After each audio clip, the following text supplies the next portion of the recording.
नमस्कार साथियों, आप सभी का स्वागत है आपके अपने चैनल इंदौलजी में। तो दोस्तों, आज से हम स्टार्ट कर रहे हैं चैप्टर वाइज साइंस के क्वेश्चंस। तो दोस्तों, इसमें हम टॉप 50 क्वेश्चंस करेंगे जो कि बहुत ही ज़्यादा इम्पोर्टेंट क्वेश्चन है। वस्तुनिष्ठ प्रश्न है दोस्तों, यानी कि बहुविकल्पीय है, ऑब्जेक्टिव टाइप क्वेश्चन है। 4 ऑप्शन आपके सामने रहेंगे और आप इन सभी के आंसर देते हुए चलना और अपना स्कोर बताना है।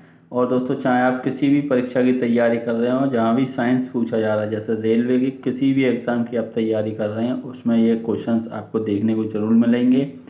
लैब अटेंडेंट वालों के लिए भी दोस्तों। तो हम स्टार्ट करते हैं। पूरी प्लेलिस्ट बना दी गई है, आप प्लेलिस्ट देख सकते हैं दोस्तों। तो क्वेश्चन दिया हुआ है, जीवों की मूलभूत संरचनात्मक और क्रियात्मक इकाई क्या है।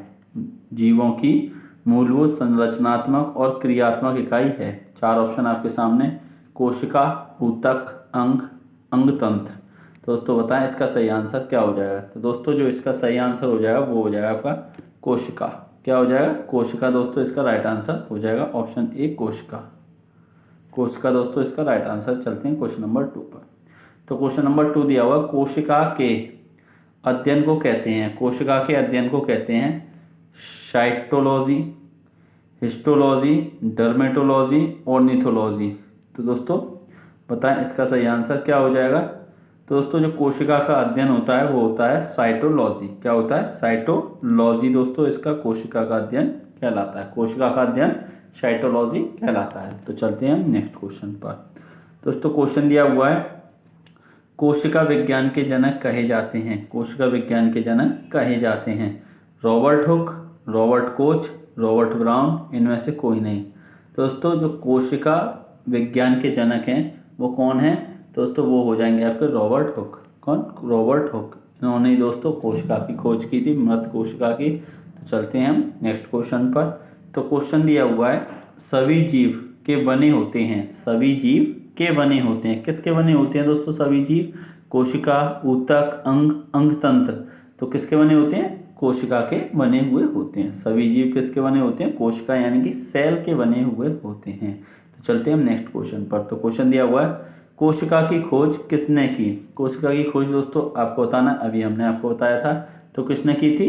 तो ये की थी दोस्तों किसने? Robert Hooke. किसने की थी? कोशिका की खोज सबसे पहले दोस्तों किसने की थी? रॉबर्ट हुक ने। तो चलते हैं हम नेक्स्ट क्वेश्चन पर। तो दोस्तों, क्वेश्चन दिया हुआ है कि रॉबर्ट हुक के कोशिका की खोज कब की? रॉबर्ट हुक ने कोशिका की खोज कब की? दोस्तों 1661, 1662, 1664, 1665। तो अब आपको बताना है इसका सही आंसर क्या हो जाएगा। तो दोस्तों, रॉबर्ट हुक ने कब खोज की थी? तो ये की थी 1665 में। कब की थी दोस्तों? 1665 में रॉबर्ट हुक ने कोशिका की खोज की थी। कोशिका की खोज दोस्तों रॉबर्ट हुक ने की थी। कब की थी? 1665 में। मृत कोशिका की खोज की थी दोस्तों सबसे पहले।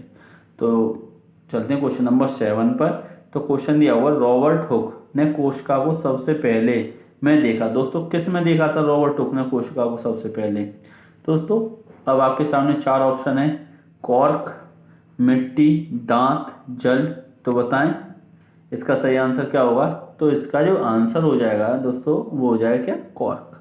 कॉर्क में दोस्तों हुक से, यानी कि आप इसको ट्रिक से, जैसे कि बताया गया है कि हुक से आप क्या निकालेंगे? कोशिका निकाल लेंगे कॉर्क में से।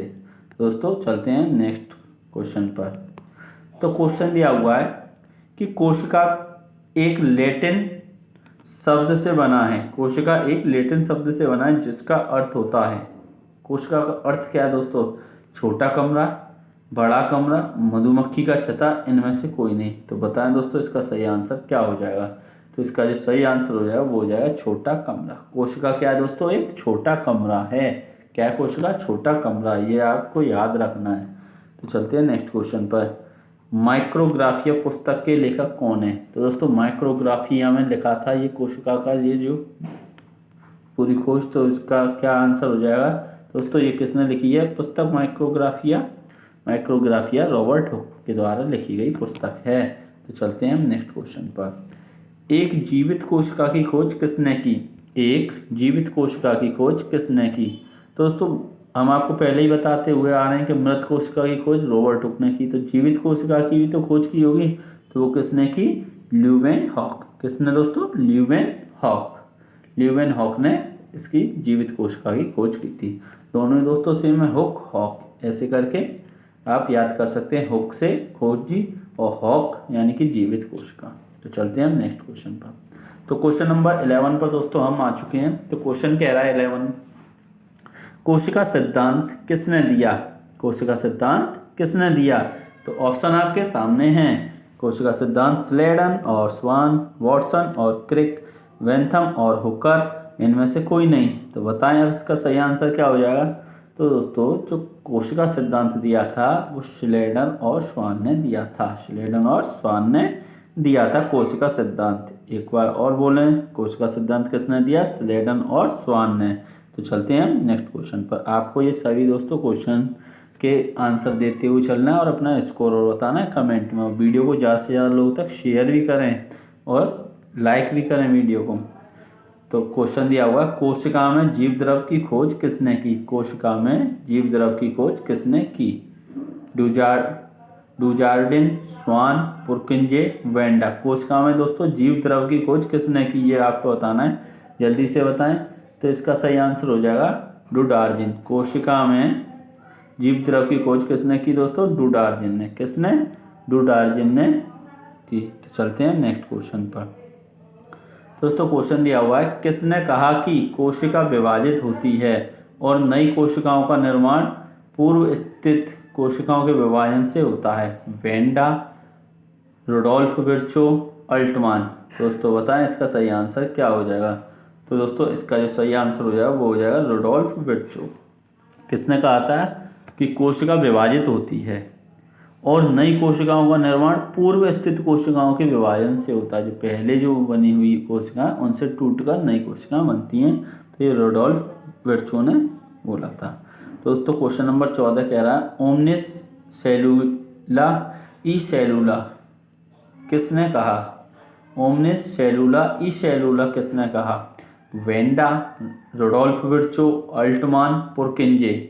तो आपको बताना इसका सही आंसर क्या हो जाएगा? तो दोस्तों इसका जो आंसर है वो भी रुडोल्फ विर्चो ने ही कहा था, ओमनिस सेलुला ई सेलुला। तो अब हम चलते हैं नेक्स्ट क्वेश्चन, क्वेश्चन नंबर 15 पर। जंतु कोशिका की बाह्य आवरण है, जंतु कोशिका की बाह्य आवरण है कोशिका झिल्ली, कोशिका भित्ति, कोशिका द्रव, केंद्रक झिल्ली। तो दोस्तों जंतु कोशिका आपको पता है एनिमल सेल और प्लांट सेल। तो दोस्तों जो प्लांट सेल होता है उसमें सेल वॉल भी होता है, सेल वॉल यानी कि कोशिका भित्ति, और सेल मेम्ब्रेन भी होता है। लेकिन जो जंतु कोशिका होती है उसमें सिर्फ सेल मेम्ब्रेन होता है यानी कि कोशिका झिल्ली होती है। तो इसका मतलब ऑप्शन ए हो जाएगा। तो चलते हैं हम नेक्स्ट क्वेश्चन पर। तो क्वेश्चन दिया हुआ है कि पादप कोशिका की बाह्य आवरण है। अभी आपको बताया था बाहर क्या होता है, उसके कोशिका भित्ति होती है। पादप कोशिका में क्या होता है? कोशिका भित्ति, यानी कि ऑप्शन बी इसका राइट आंसर हो जाएगा, कोशिका भित्ति। तो चलते हैं हम नेक्स्ट क्वेश्चन पर। तो क्वेश्चन दिया हुआ है, पादप कोशिका में होती लेकिन जंतु कोशिका में नहीं। अभी आपको बताया था पादप कोशिका में तो होती है लेकिन जंतु कोशिका में नहीं होती। तो सेल मेम्ब्रेन तो दोनों में होती है, कोशिका झिल्ली, लेकिन कोशिका भित्ति दोनों में नहीं होती। अभी हमने दो क्वेश्चन पिछले पढ़े हैं, उसमें क्या था, एक में सेल वॉल थी, एक में सेल मेम्ब्रेन। तो सेल वॉल किस में थी? तो दोस्तों सेल वॉल थी हमारी पादप कोशिका में और एनिमल जंतु कोशिका में नहीं थी। तो इसका मतलब कोशिका भित्ति इसका राइट आंसर हो जाएगा। कोशिका भित्ति पादप कोशिका में तो होती है लेकिन जंतु कोशिका में नहीं होती। तो चलते हैं हम नेक्स्ट क्वेश्चन पर। तो क्वेश्चन दिया हुआ, जीव द्रव में सबसे अधिक पाया जाता है, जीव द्रव में सबसे अधिक पाया जाता है जल, प्रोटीन, लिपिड, कार्बनिक अम्ल। जो जीव द्रव होता है दोस्तों उसमें सबसे अधिक क्या पाया जाता है? जीव द्रव में सबसे अधिक क्या पाया जाता है? तो इसमें दोस्तों जल पाया जाता है। जो जीव द्रव होता है उसमें दोस्तों क्या पाया जाता है? जल। तो चलते हैं हम नेक्स्ट क्वेश्चन पर। तो क्वेश्चन दिया हुआ है, प्रोकैरियोटिक कोशिका में उपस्थित होता है, प्रोकैरियोटिक जो कोशिका होती हैं दोस्तों उसमें उपस्थित होता है संगठित नाभिक, लाइसोसोम, माइटोकॉन्ड्रिया, लाइसोसोम। तो अब आपको बताना दोस्तों प्रोकैरियोटिक कोशिका जो होती हैं उनमें क्या उपस्थित होता है? तो ये दोस्तों इसका सही आंसर क्या हो जाएगा? राइबोसोम होता है। क्या होता है उसमें? राइबोसोम। राइबोसोम को ही दोस्तों हम प्रोटीन की फैक्ट्री भी कहते हैं और वो प्रोकैरियोटिक कोशिकाओं में होता है। तो चलते हैं क्वेश्चन नंबर 20 पर कि सभी प्रोकैरियोटिक कोशिकाओं में कोशिका भित्ति पाई जाती है। सभी प्रोकैरियोटिक कोशिकाओं कोशिका में कोशिका भित्ति पाई जाती है, को छोड़कर। किसको छोड़कर दोस्तों? जीवाणु, नील हरित शैवाल, माइक्रोप्लाज्मा, इनमें से कोई नहीं। तो बताएं दोस्तों, जो सभी प्रोकैरियोटिक कोशिकाएं होती हैं उसमें कोशिका भित्ति पाई जाती है, तो किस में नहीं पाई जाती?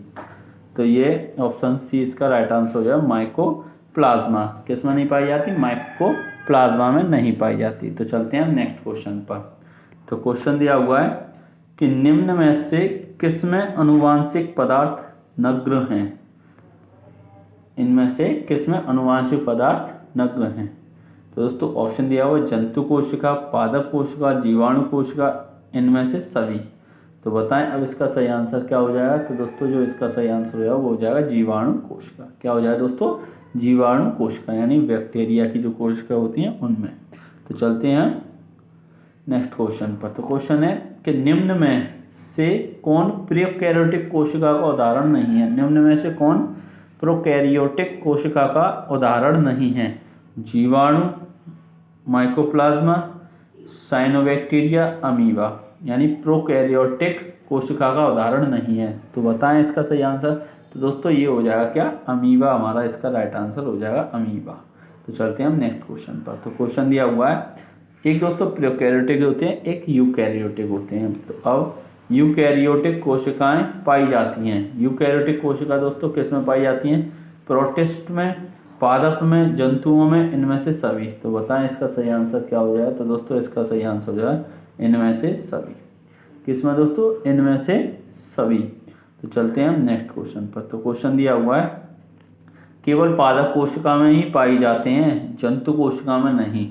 तो अभी ये हमने किया था दोस्तों, कोशिका भित्ति, प्लास्टिड, हरित लवक, इनमें से कोई नहीं। तो दोस्तों अब आपको बताना है इसका सही आंसर क्या हो जाएगा। तो इसका जो सही आंसर हो जाएगा इनमें से सभी, क्योंकि दोस्तों हरित लवक जंतु में तो पाया नहीं जाता, क्योंकि ये कलर क्लोरोफिल जो होता है उसके लिए तो पेड़ पौधों में पाया जाता है। तो चलते हैं हम नेक्स्ट क्वेश्चन पर। तो क्वेश्चन दिया हुआ है जंतु कोशिका में अनुपस्थित होता है। जंतु कोशिका में क्या नहीं होता? माइटोकॉन्ड्रिया, लाइसोसोम, गोल्सिकाय, प्लास्टिड। तो दोस्तों अभी हमने ऊपर ही पढ़ा है, तो आपने अगर वो ध्यान से पढ़ा हुआ तो इसका आंसर आप आसानी से दे सकते हैं। तो क्या हो जाएगा इसका? प्लास्टिड। ऑप्शन डी इसका राइट आंसर है। तो चलते हैं हम नेक्स्ट क्वेश्चन पर। तो क्वेश्चन दिया हुआ है कि कोशिका भित्ति अनुपस्थित है। कोशिका भित्ति अनुपस्थित है पादप में, कवक में, जीवाणु में, जंतु में। तो जो कोशिका भित्ति है वो किस में अनुपस्थित होती है? कोशिका भित्ति आपको पता ही है, कई बार क्वेश्चन रिपीट हुआ है दोस्तों। तो ये हो जाएगा किस में? जंतु में। किस में दोस्तों? जंतु में नहीं होती कोशिका भित्ति। तो चलते हैं हम नेक्स्ट क्वेश्चन पर। तो क्वेश्चन दिया हुआ है कि कोशिका भित्ति को सबसे पहले किसने देखा? कोशिका भित्ति को सबसे पहले किसने देखा? Robert Hooke, Robert brown, Robert Koch, इनमें से कोई नहीं। दोस्तों बताएं इसका सही आंसर क्या हो जाएगा? दोस्तों जो इसका सही आंसर हो जाएगा वो हो जाएगा फॉर रॉबर्ट हुक। क्या हो जाएगा? Robert Hooke. तो कोशिका भित्ति सबसे पहले दोस्तों किसने देखी? रॉबर्ट हुक ने, क्योंकि रॉबर्ट हुक ने ही कोशिका की खोज की। तो सबसे पहले भित्ति किसने देखी? रॉबर्ट हुक ने। तो चलते हैं हम नेक्स्ट क्वेश्चन पर। शैवालों की कोशिका भित्ति मुख्य रूप से बनी होती है। तो जो शैवाल होते हैं दोस्तों वो किससे बनी होती है? उनकी सेलुलोज, सुबेरिन, क्यूटिन, काइटिन। तो अब आपको बताना इसका सही आंसर क्या हो जाएगा। तो दोस्तों जो इसका सही आंसर हो जाएगा वो हो जाएगा सेलुलोज। क्या हो जाएगा? सेलुलोज से शैवाल, शैवाल से सेलुलोज, सेलुलोज से शैवालों की कोशिका भित्ति दोस्तों बनी होती है। क्या? सेलुलोज से शैवालों की कोशिका भित्ति बनी हुई होती है। तो चलते हैं हम नेक्स्ट क्वेश्चन पर। तो क्वेश्चन दिया हुआ है कि पादप के कोशिका भित्ति में पाई जाती है, पादप के कोशिका भित्ति में पाई जाती है सेलुलोज, हेमिसेलुलोज, पेक्टिन, इनमें से सभी। तो दोस्तों बताएं इसका सही आंसर क्या हो जाएगा। तो इसका जो आंसर हो जाएगा इनमें से सभी। ज़्यादा से ज़्यादा लोग लाइक करें, इतने लोग देख रहे हैं, लाइक कम है दोस्तों, लाइक कर रहे हैं और वीडियो को शेयर भी करें। क्वेश्चन नंबर 29 तक हो चुके हैं, 30 पर आ चुके हैं हम, 20 क्वेश्चन और रह गए हैं, उनको और जल्दी करते हैं दोस्तों। अब दिया हुआ है कोशिका भित्ति में उपस्थित पदार्थ और उसके कार्य के संदर्भ में गलत चुनें। अब दोस्तों ये क्वेश्चन है, क्वेश्चन को पढ़ लें। कोशिका भित्ति में उपस्थित पदार्थ और उसके कार्य के संदर्भ में गलत। ऑप्शन आपके सामने, लिग्निन मजबूती, क्यूटिन जल राष्ट्र से बचाना, सुवेरिन, जल संवहन, इनमें से सभी। तो अब आपको बताना है इसका सही आंसर क्या हो जाएगा। दोस्तों सुवेरिन, जल संवहन, यह इसका राइट आंसर हो जाएगा। तो अब चलते हैं नेक्स्ट क्वेश्चन पर। कोशिका झिल्ली मुख्यतः बनी होती है। तो कोशिका झिल्ली होती है वो किससे बनी होती है। तो ये आपको बताना प्रोटीन और लिपिड से, सेलुलोज और हेमीसेलुलोज से, लिग्निन और पैक्टिन से, और क्यूटिन और सुवेरिन से। तो बताएं इसका सही आंसर क्या हो जाएगा। दोस्तों इसका सही आंसर हो जाएगा प्रोटीन और लिपिड से। तो चलते हैं हम नेक्स्ट क्वेश्चन पर। तो क्वेश्चन दिया हुआ है कि इनमें से कौन वर्णात्मक परागम्य झिल्ली है। इनमें से कौन वर्णात्मक पराग्य झिल्ली है। तो ऑप्शन आपके सामने, ऑप्शनों को पढ़ सकते हैं। तो इसका सही आंसर होगा कोशिका झिल्ली। तो चलते हैं हम नेक्स्ट क्वेश्चन पर। तो क्वेश्चन दिया हुआ है प्रक्रिया द्वारा पदार्थ कोशिका झिल्ली के आर पार आते जाते हैं। कौन सी प्रक्रिया होती है जिसके द्वारा पदार्थ कोशिका झिल्ली के आर पार आते जाते हैं। तो दोस्तों जो इसका सही आंसर हो जाएगा वो आपके सामने ऑप्शन है, चारों ऑप्शनों को आप पढ़ें और इसका आंसर दें। तो इसका सही आंसर है उपरोक्त दोनों, विसरण और परासरण दोनों ही सही हैं। चलते हैं हम नेक्स्ट क्वेश्चन पर। तो क्वेश्चन है जल के अणु की गति जब वर्णात्मक परागमय झिल्ली से हो तो उसे कहते हैं चलन, प्रसारण, विसरण, संवहन। तो बताएं इसका सही आंसर क्या हो जाएगा। तो दोस्तों जो इसका सही आंसर हो जाएगा वो हो जाएगा परासरण। क्या हो जाएगा परासरण, यानी जल के अणु की गति जब वर्णात्मक परागमय झिल्ली से हो तब इसको परासरण कहते हैं। तो चलते हैं नेक्स्ट क्वेश्चन पर। क्वेश्चन दिया हुआ है प्लाज्मा झिल्ली की रचना को केवल से देख सकते हैं। किससे देख सकते हैं दोस्तों प्लाज्मा झिल्ली को। प्लाज्मा झिल्ली जो होती है उसको केवल किससे देख सकते हैं। तो ऑप्शन आपके सामने है। तो इसका सही आंसर होता है, तो इसका सही आंसर हो जाएगा इलेक्ट्रॉन सूक्ष्मदर्शी से। जिससे दोस्तों इलेक्ट्रॉन को देखा जाता है उसी से ये हम प्लाज्मा झिल्ली की को देख सकते हैं। तो चलते हैं आप नेक्स्ट क्वेश्चन पर। तो क्वेश्चन दिया हुआ है कि जीव द्रव्य किसका सम्मिलित रूप है। जीव द्रव्य किसका सम्मिलित रूप है। कोशिका द्रव्य और कोशिका भित्ति, कोशिका द्रव्य और कोशिका भित्ति, कोशिका द्रव्य केंद्रक, कोशिका भित्ति और कोशिका झिल्ली। जीव द्रव्य किसका सम्मिलित रूप है। दोस्तों इसका सही आंसर है कोशिका जो द्रव्य और केंद्रक है इन दोनों का। तो चलते हैं हम नेक्स्ट क्वेश्चन पर। तो क्वेश्चन दिया हुआ माइटोकॉन्ड्रिया की खोज किसने की। माइटोकॉन्ड्रिया की खोज अब आपको बताना है Kolliker, Robert Hooke, Robert Brown, Leeuwenhoek. Mitochondria की खोज किसने की। तो दोस्तों जिसका सही आंसर है वो हो जाए कोलिंकर। तो चलते हैं हम नेक्स्ट क्वेश्चन पर। तो क्वेश्चन दिया हुआ माइटोकॉन्ड्रिया का नाम किसने दिया। Altman, Wanda, Robert Brown, Leeuwenhoek.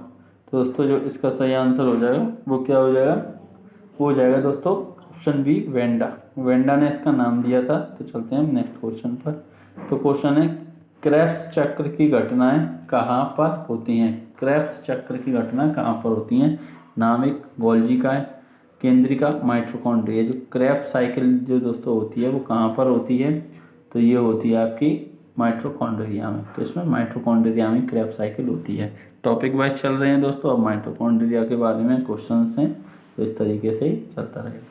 तो क्वेश्चन दिया हुआ निम्न अभिक्रिया में होती है, यानी कि पायरुवेट से जल बनता है और दोस्तों क्या टूट जाता है, कार्बन डाइऑक्साइड प्लस ऊर्जा निकलती है। तो कोशिका का शक्ति गृह किसको कहते हैं, powerhouse of the cell. तो दोस्तों इसका आंसर आप बताएं क्या हो जाएगा। तो दोस्तों इसका भी आंसर ये जो ऊर्जा यहाँ से मिल रही है और कार्बन डाइऑक्साइड रिलीज हो रही है और जल, तो इसका मतलब ये कहाँ पर होगी प्रक्रिया, माइटोकॉन्ड्रिया में होगी। तो चलते हैं हम नेक्स्ट क्वेश्चन पर।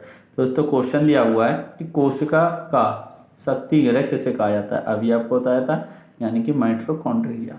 तो दोस्तों चलते हैं नेक्स्ट क्वेश्चन पर। तो क्वेश्चन है कि निम्न में से किसमें कोशिका को गोला देने या नष्ट कर देने की क्षमता होती है। यानी कि दोस्तों कोशिका को ही नष्ट कर देता है और गोला देगा। तो बताएं तो ये क्या हो जाएगा, लाइसोसोम। क्या हो जाएगा दोस्तों, लाइसोसोम इसका राइट आंसर हो जाएगा ऑप्शन सी, लाइसोसोम।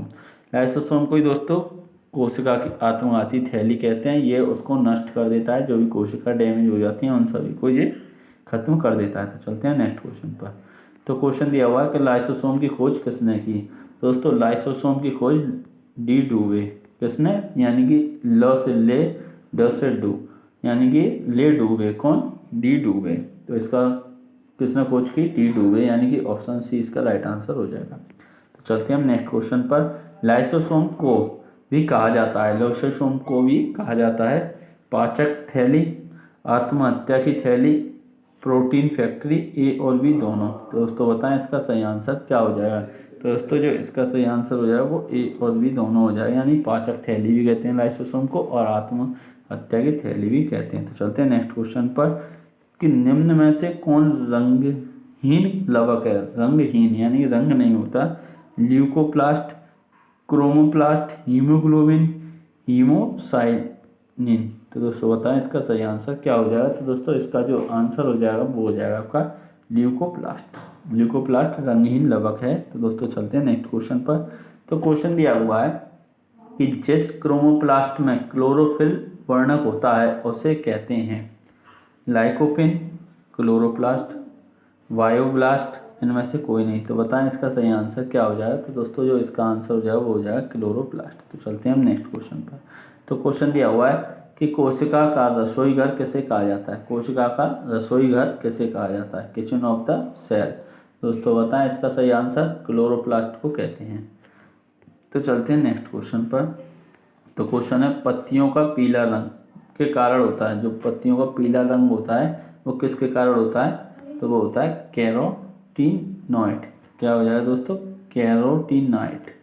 चलते हैं हम नेक्स्ट क्वेश्चन पर। क्वेश्चन दिया हुआ है कि पर्णहरित में धातु उपस्थित होता है। पर्णहरित में धातु उपस्थित होता है लोहा, कॉपर, मैग्नीशियम, पोटेशियम। तो बताएं इसका सही आंसर क्या हो जाएगा। तो दोस्तों जो इसका सही आंसर हो जाएगा वो हो जाएगा आपका मैग्नीशियम। तो लास्ट क्वेश्चन है दोस्तों, तो पढ़ें इसको। में स्टार्च, तेल और प्रोटीन जैसे पदार्थ संचित होते हैं। तो ल्यूकोप्लास्ट, क्लोरोप्लास्ट, क्लोरोफिल, माइटोकॉन्ड्रिया। बताएं इसका सही आंसर क्या हो जाएगा। तो दोस्तों जो इसका आंसर हो जाएगा वो क्या हो जाएगा, वो हो जाएगा आपका ल्यूकोप्लास्ट, ऑप्शन ए। तो आपके यहाँ पर 50 क्वेश्चंस हो जाते हैं कंप्लीट। तो वीडियो कैसी लगी आपको कमेंट करके बताएं। और दोस्तों इसी तरीके की वीडियो आपको मिलती रहेंगी। चैनल को ज़्यादा से ज़्यादा सब्सक्राइब करें और शेयर करें वीडियो को। Thank you, all the best.